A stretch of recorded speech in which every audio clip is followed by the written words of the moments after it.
আমার ওপর যদি কখনো তোমার বিরক্তবোধ আসে তাহলে নির্দ্বিধায় আমাকে বলে দিও। যদি তোমার আচরণে বুঝতে পারি তুমি খুব বিরক্ত আমার ওপর, তাহলে আরও একবার আমি ভেঙে গুঁড়ো গুঁড়ো হয়ে যাব। যদি কখনো ভুল করি তাহলে প্রচণ্ড রাগ করে হলেও ভুলটা ধরিয়ে দিও, আমি শুধরে নেব। আমার ভুলের জন্য রাগ অভিমান পুষে না জানিয়ে হঠাৎ করে চলে যেও না, নাহলে আমি আরও একবার বেসামাল হয়ে পড়ব। আমার ভালোবাসার যদি ঘাটতি মনে হয় কিংবা আমার যত্নে যদি কমতি মনে হয় তাহলে নিঃসংকোচে আমাকে অভিযোগ জানিও, আমি ভালোবাসা মেরামত করব। কিন্তু আমাকে ছেড়ে অন্য কাউকে জড়িয়ে ধরে আমারে অভিযোগ করো না, নাহলে আরও একবার নিজেকে খুব তুচ্ছ মনে হবে।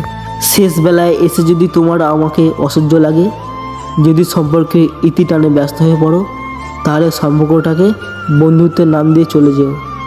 আর অন্তত যোগাযোগটা রেখো, যোগাযোগটা একবারে বন্ধ করে দিও না, নাহলে এবার হয়তো আমার নিঃশ্বাসটাই বন্ধ হয়ে পড়বে। এই ধরনের ছোটো বড়ো গল্প পেতে হলে এই চ্যানেলটাকে লাইক কমেন্ট শেয়ার এবং সাবস্ক্রাইব করতে ভুলো না। গল্পটা কেমন লেগেছে কমেন্ট করতে ভুলো না প্লিজ।